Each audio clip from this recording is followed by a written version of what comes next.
All right, guys. Well, welcome, welcome, welcome. I am just so glad to be here with you. As Matt mentions, a lot of exciting things on the horizon. I'm really excited about this series as we really not cap off completely, but a long several months working on some of this language, and excited to share with you more about that. But before we go on, I want to release all of our little ones out here to go back to Converge kids.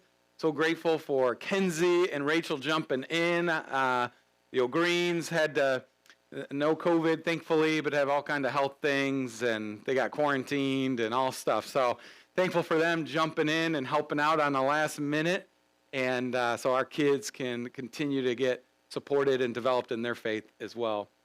I want to jump in by starting just saying, first of all, about this series. So Formed. You're saying, what is Formed? Well, some of you may have seen this already, especially if you've been wandering around the website. But this is an acronym for our values. And these values aren't new. The acronym is new. These are things that have been important to us all a long time. And that's been part of this process. We started in, I think it was about June, and really wrestling and saying, what is it that makes us unique? And these are different than beliefs. Beliefs are, I believe in the Trinity. That's a belief. That's foundational. This is a value. That's about one level up, saying what are the things that are really, really important to us? What are kind of the unique ways we're going to live out this ministry that God's called us into? And that Formed is an acronym for these 6 values. We're going to jump into each one of those for the next 6 weeks starting. Well, not exactly, because we have Engage weekends, but the next 6 worship services we have after this week. This week, I'm going to spend some time talking about our mission. Again, not a new mission, but a new statement. And a lot of these words you're going to see, they're not new at all. These are words that we've been using around here for quite some time. And the reason we're doing this is because I think a lot of you, if you've been around a while, you have this intuitive sense about what Converge is all about. But if I asked you, say, hey, why don't you go share about 1 minute? If I asked you to come up here, why don't you share with everybody about 1 minute what Converge is all about? I have no doubt many of you would hit similar themes. And so we kind of looked at those themes and said, how do we get this language a bit clearer so it's easier for you to communicate our vision, and so that Mitch isn't the only one that knows what Converge is all about, but you guys are able to easily, clearly articulate why we exist, why Converge Community exists. So that's what we're doing. Super excited about that. And this is a good opportunity for you, if you're a regular part of Converge, just to start learning some of this language and remember it. So again, that vision continues. If you're newer or you have friends that might be interested in a faith community, this is a great time for them just to jump in and learn about who we are, kind of a no strings attached. They can kind of hear what we're about, and if they like it, they're with us. If not, no big deal, and that's okay. So this is a good series to be considering friends who might be interested in what we're about, whether they come here with us or check it out online. So that's the different. And speaking of online, you can go right to our website and watch the live stream on our website. So you can direct people really easily to our live stream as well. All right, now I want to tell you a little bit about me and a little bit about how I got here and what's really important to me. And as we're thinking about this mission and how we're engaging people, specifically in Converge Community, I can't help but go back to my initial days in ministry. I was a bit of a wild child in high school. Thankfully, God kind of steered me back. And when I got into college, I started really committing myself to following Jesus at that point. And as a part of that, I was a part of a campus ministry called Cru, formerly Campus Crusade for Christ. They do this thing where typically most chapters do, where they look at a place across the world and kind of make that commitment. This is where we're going to send our students from our university. Ours, when I was in college, I went to University of Michigan, and our Cru chapter or Cru movement sent people to Istanbul, Turkey. And I remember thinking about that. I'm like, why would anybody go to Turkey? That's a weird place to go. Why don't they go somewhere cool? I didn't know any. I was naive. I was ignorant. But that was kind of my thought. So I'm like, I'm not going to go. Well, in the way these things usually go, when you say I'm not going to do something, that's exactly what happens. And I ended up going the summer after my sophomore year to go live in Turkey for 3 months with some others in Cru. And I was super nervous. It was the first time in a plane. It was the first time out of the country besides Canada. It was the first time really going into a different culture, and I mean that even domestically. Like I didn't have a ton of diversity growing up, and so all of a sudden I go into this country trying to get ready for whatever is going to happen. Knew my purpose for going. My purpose was, well, we're going to go. This is a country where it's less than 1% of the people are Christian. We're going to go and just hopefully have some conversations with people, share what Jesus has done in our lives, and hopefully inspire some hope in them and a pursuit to want to go after Jesus. And this is a college ministry, so we knew we were going to go on college campuses to do this. So I went over there fully aware of what my purpose was. I was going over there to share about Jesus to strangers. And that's scary. It's real scary doing it just here. It's even scarier doing it in the country where there's a language barrier. I didn't know any Turkish at this point. Well, this is kind of a pattern of Cru. Miranda and Carter know that. They're part of Cru as well. They push you into this, and I'm really thankful for that because it's made me better at learning how to have conversations about my faith. And we did that there. And so we'd go onto a university campus, and they're not like campuses here. Here, you're not really sure where the city and the campus start and end. It's just kind of a regional, it's just a region more than it's a location. And their campuses are a little bit different. They're walled. You go in, you go through security. And one of the things that would regularly happen is you get to the security gate, and they would say, "Why are you here?" I'm like, "Oh, we're just coming to visit." "Are you a student?" And this is where you start testing your own integrity here. You're like, "Yes, I'm a student." And hope they don't ask any more questions, because often they would turn you away. If you weren't a student there, you had no reason to be there, so get out of here. So I had a purpose for being there, but that guard didn't see any purpose for me being there. Sometimes you would get in, and most of the time you get in, and we just go, and there's cafes, there's places you can play sports, you just get to know people. And often you'd start talking to people, and they're very social, very warm culture, and they'd start asking you things, and they would start asking, "Why are you here?"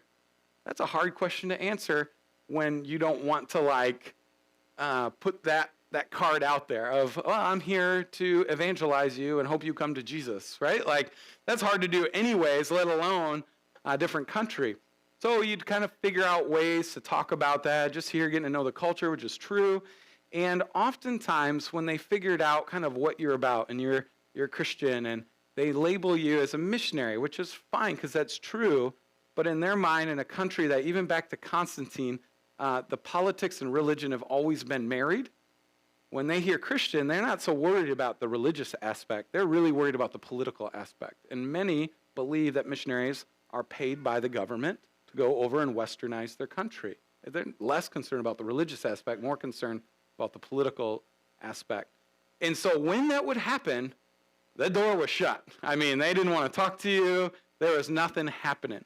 And this is where I realized, again, I had a purpose for being there. I knew my purpose was clear, but in their eyes, the purpose wasn't very clear while I was there. In fact, they didn't really agree with that purpose if and when they thought or figured that out.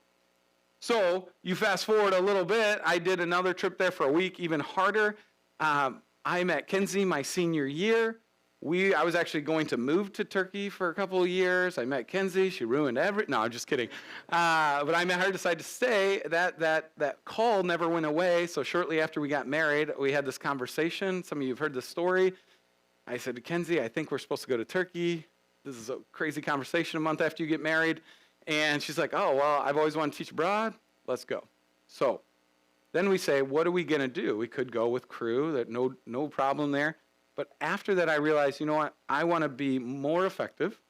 So we need a better purpose for being there.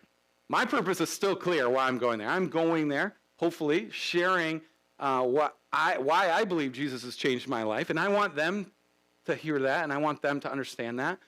But I need a better purpose in their eyes. So Kenzie and I started looking for jobs. And that's what we did. We went and got jobs over there.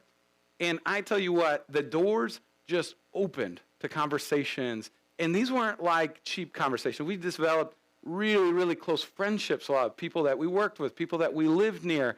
And what was amazing is because they saw a purpose that actually not just the spiritual purpose, but a different purpose that benefited them. They liked sharing life with us. We built these friendships where, they saw some kind of perceived return in this relationship. They were much more open to having spiritual conversations. This is where it hit me.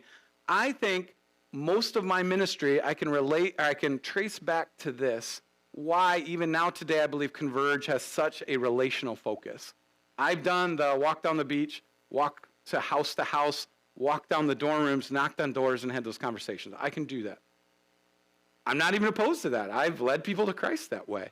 But some of the things in me is really, I've realized it's having something different, like going to Turkey like this and having a different purpose in people's eyes. This relational focus was so much more important to me. It was the way I started a college ministry after that. It's the way that this permeates the DNA of Converge as well. And so this is where we came up. It actually wasn't super hard to come up with a mission statement that reflects what we're all about here, because we talk about it all the time. But this mission statement, Matt mentioned it, is engage people with purpose.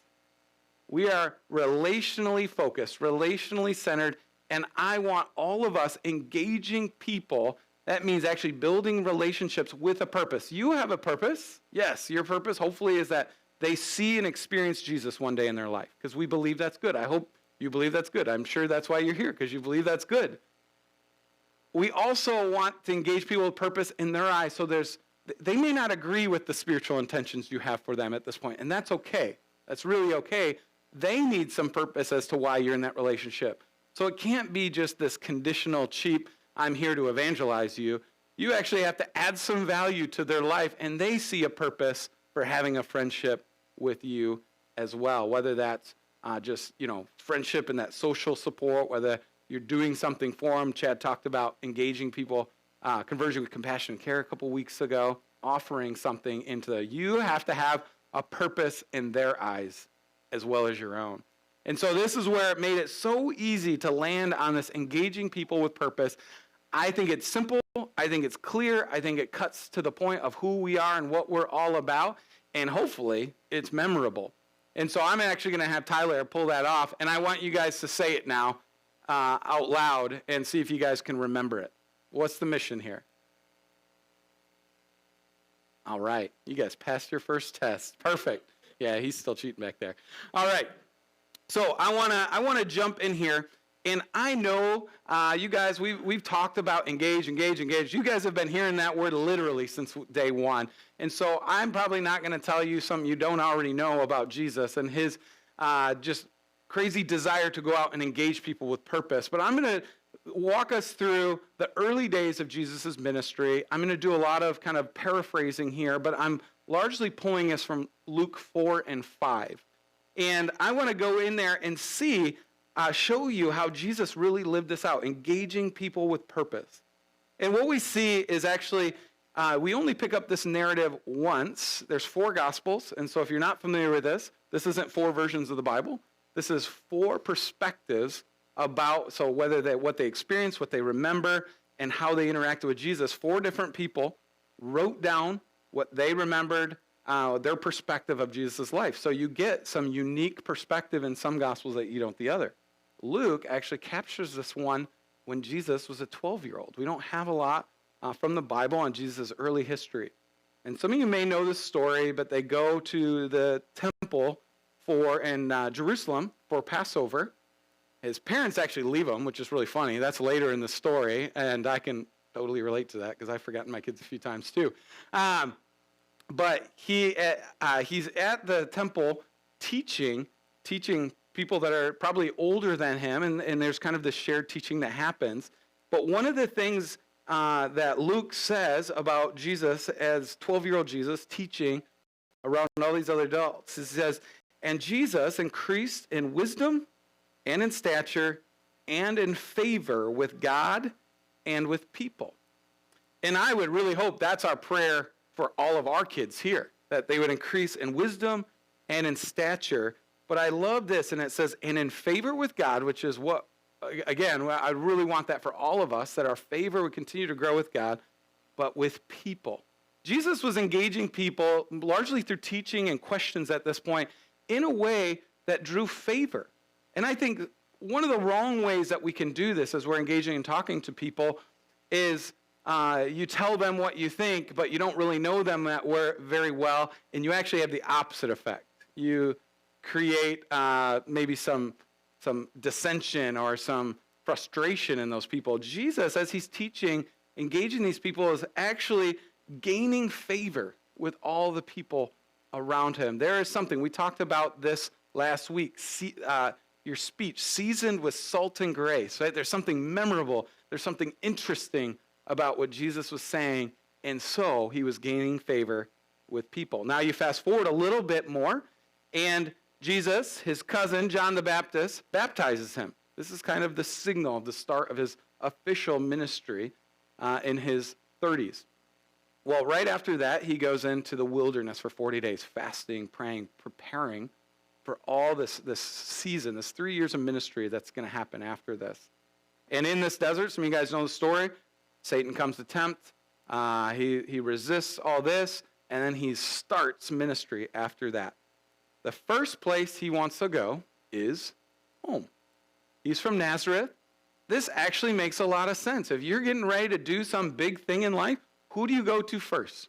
The people who know you best, the people you can lean on, the people you've had the longest standing relationship. Jesus knows not only does he have a passion and a zeal and an excitement to help them understand, this is not a new message, but that this fulfillment, the messianic prophecies are happening now. He wanted to go tell his family, his friends, his neighbors first because he knew, hopefully, that they would receive it well. And on the way, so we have a map up here, and on the way, so he's south there, Jerusalem, he's heading up to Nazareth. So there's a lot of mountains. You take the river valley. We talked about Jericho the last few weeks. In going up to Nazareth, along the way, he's teaching, going into synagogues, teaching in the midst of that. And it says this in chapter 4, verse 14. Jesus returned to Galilee, that's the region up there, in the power of the Spirit, and news about him spread through the whole countryside. He was teaching in their synagogues, and everyone praised him. Again, engaging people and gathering favor with everybody around him. They were excited about what he was saying. He went to Nazareth, where he had been brought up. That's what we were just talking about. And on the Sabbath day, he went into the synagogue, as was his custom. He's doing this a lot. He stood up to read the scroll of the prophet Isaiah, was handed, found the place where it was written. So he goes into his hometown, goes to the synagogue, as he's been doing. He's building favor along the way, and opens up to Isaiah. This is a prophecy about the Messiah. And he says this. He says what he read from Isaiah. He said, "The Spirit of the Lord is on me, because he has anointed me to proclaim good news to the poor. He has sent me to proclaim freedom for the prisoners and recovery of sight for the blind, to set the oppressed free, to proclaim the year of the Lord's favor." And then he goes on to say, he said, "And it's fulfilled today. I am he. I am that Messiah." Well, it didn't go as he had planned. They actually were like, "What? You're just a carpenter's son? No way." And they tried to throw him off a cliff, and somehow, like Jesus, like a bro, just walks through the crowd, and he moves on. And then it goes on to say, and he went to Capernaum after that, which you can throw out the map, just down the hill towards the Sea of Galilee there. But what I want you to see here is Jesus, he's saying from the onset of his ministry, he's saying way back when, this was the prophesied role of the Messiah, he said was to proclaim the good news to the poor, proclaim freedom for prisoners, recovery of sight for the blind, setting oppressed people free, and proclaiming the year of the Lord's favor. This was what the Messiah was supposed to do. And then he goes and does it. He goes down to Capernaum, and you may not know this connection to the story. I'm going to reveal it to you a little bit. But he goes to Capernaum, and again, teaches in the synagogues. They have a great reception and reaction to him. Imagine that. His hometown didn't like him, but again, this town does. They love what he's doing. Somebody in the synagogue has a demon in him. He exorcises the demon. He stops his teaching. He's like, "Get out of here, devil." And it comes out of him, and he leaves. And then afterwards, he leaves the synagogue, goes into somebody's house, which, this is the part you may not have realized, is Simon Peter's mother-in-law. She's sick with a fever, heals her immediately. She's walking around doing like hospitality stuff for Jesus, their new guests.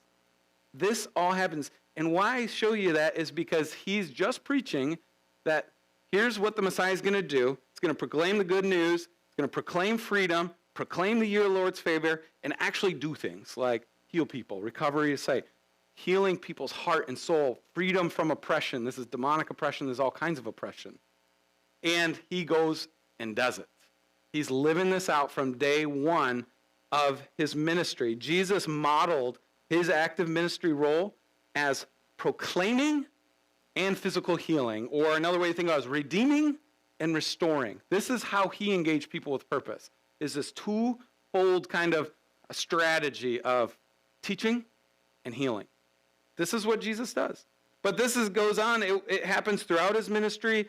You guys, some of you know these verses, but it goes on to the end of his ministry to the point he's equipping them. So in Matthew 28, 16 through 20, right before Jesus ascends back to heaven, after his resurrection, he says, then the 11 disciples went to Galilee to the mountain where Jesus told them to go. When they saw him, they worshiped him, but some doubted.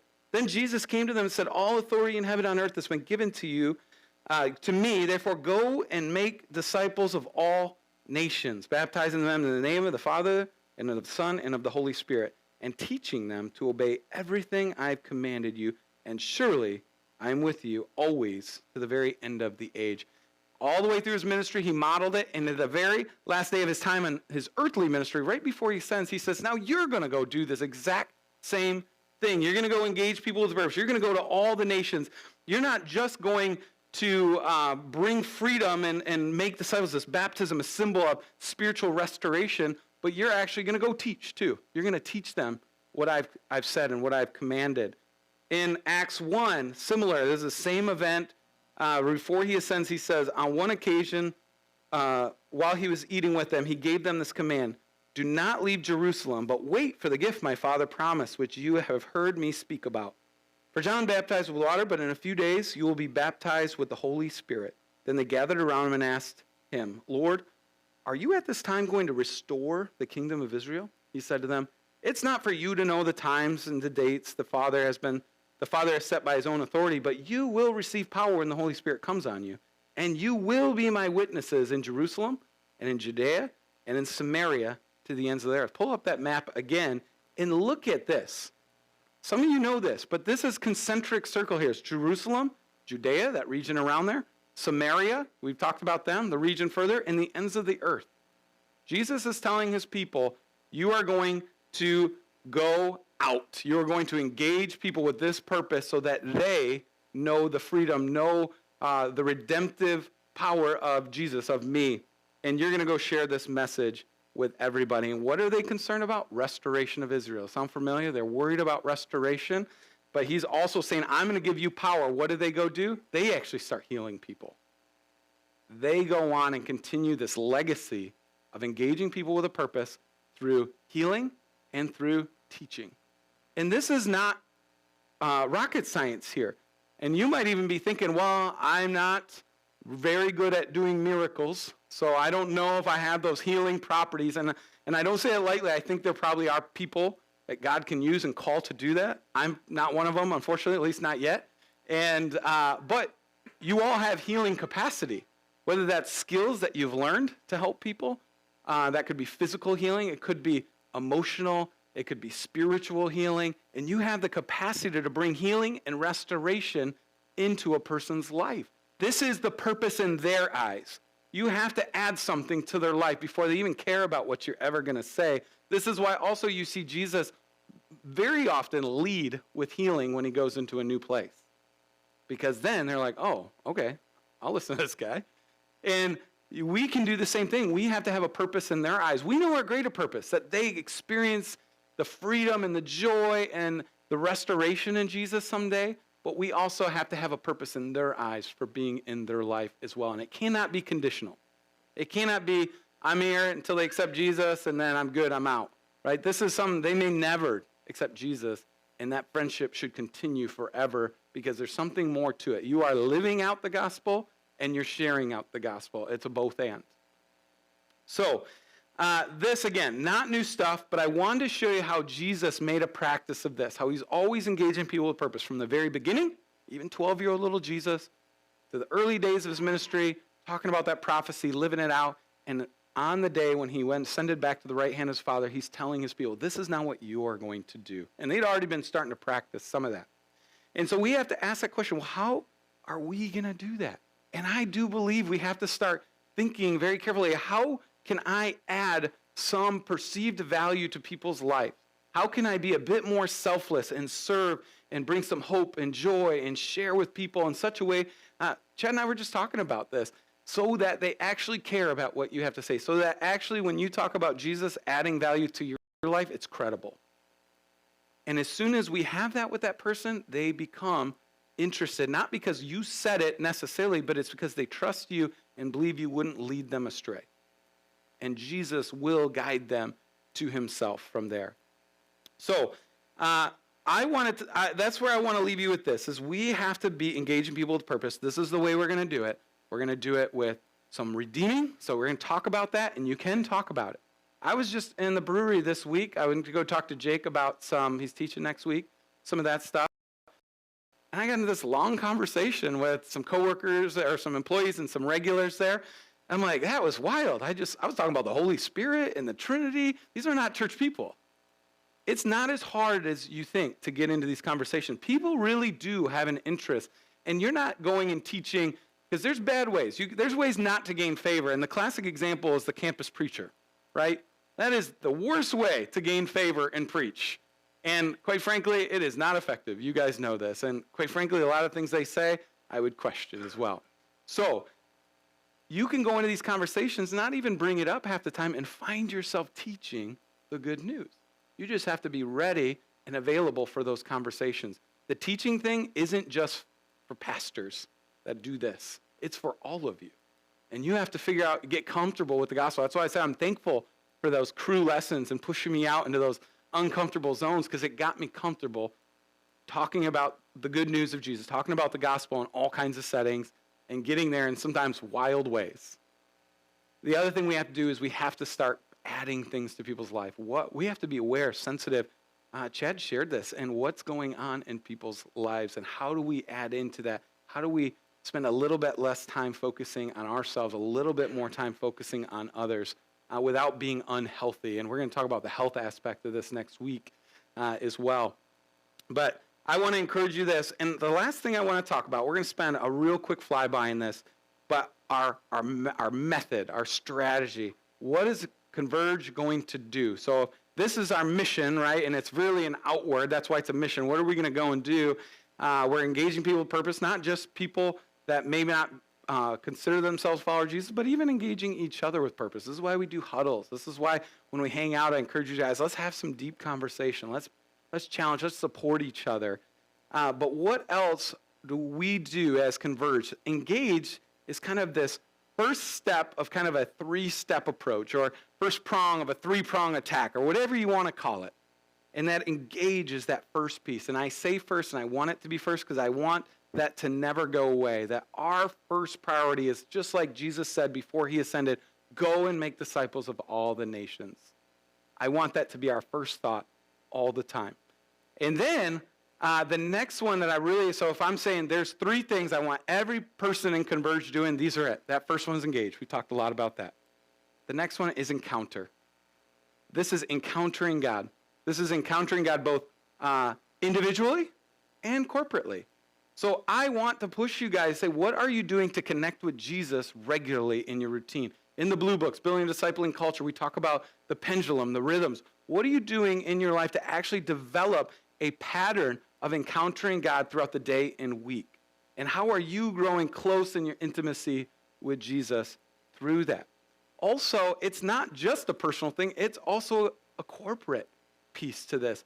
I want to encourage everybody to be committed to coming to worship. And I realize there's schedules, there's health reasons, all these things that we have to consider. But in general, we're making a concerted effort to come and worship together, encounter God as a community together. So that's the big second leg. We want you engaging people. We want you encountering God regularly. And the third one is we want you equipping. I think it's pretty awesome and selfless if you're out engaging people for your purpose. You know that purpose. and adding some value in your life. I think it's awesome when you're making worship and encountering God a regular part of your life and schedule, but I also think that's not enough. And the reason is the problem why the church has been in for the last several decades is we forgot how to equip people to continue the ministry. We forgot how to trust people besides pastors and church staff to do the work of discipleship. And so what happens is we've kind of built a consumer model where you get a lot of this knowledge, but you don't really know how to pass it on. And then the church shrinks over time, whether that's generationally through kids and even through others. And so I want to continue to challenge you guys, say, what would it look like for me to equip one person? Not just equip them as like know more about Jesus, following Jesus. Equip them in such a way that they could go do it for somebody else. Equip them in such a way that they could be a pastor. That's a high bar. But I believe you all have that capacity because you're pastors. And so what are you going to do to equip her? Who's that person? Your kids should be top on the list if you have kids.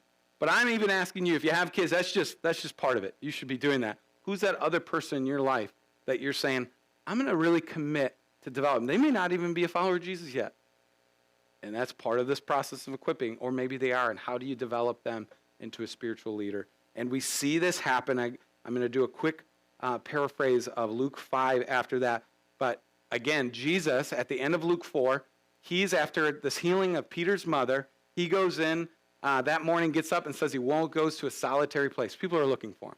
Jesus makes a pattern of first getting kind of centered with the Father, getting spiritually prepared for ministry. He's encountering God, getting ready for whatever God, the Father's going to do through him. And then as we go into Luke 5, what happens is this is the famous like catch the fish calling the apostles deal. And he's out there teaching and he sees, who is it? Peter. And you think, oh, this is the first time they met. No. This isn't the first time they met. This is why he was comfortable saying, I know you've been fishing all night, Peter. I get it. You didn't catch any fish. You're probably kind of grouchy. He's cleaning his nets with Andrew, his brother. He said, you want to just take a minute and just take me out? The acoustics are better out here. I'm gonna teach for a little bit. You don't hear any arguing, although I'm wondering if he was grumbling under his breath a little bit. And he takes them out there and he starts teaching. And then it says when he's done teaching, he starts talking to Peter. Said, why don't you just put that net over? And there's this bit of dialogue. And I'm sure Peter's thinking, well, the time of the day is not when you go fishing. I fished all night. I'm a fisherman, Jesus. You're a carpenter. It's not going to work. But he does it anywhere, and you have this miracle where you pull up. So he's engaging the crowds. He's engaging Peter and Andrew. And not only that, what does he do? He has another purpose in Peter's mind. He's already healed his mother-in-law. Now he's hungry. He needs some fish. That's probably his livelihood. Needs some money. What does Jesus do? He provides. So much that he needs his buddies. You might recognize these guys named James and John, the sons of thunder, the next two disciples that were called. They're Peter's business partners. Jesus is working the relationship angle from go. And then he's building these relationships. No surprise, he comes out and they have this kind of moment. Peter falls on his knees and says, oh, Lord. And I think he says, I'm not worthy.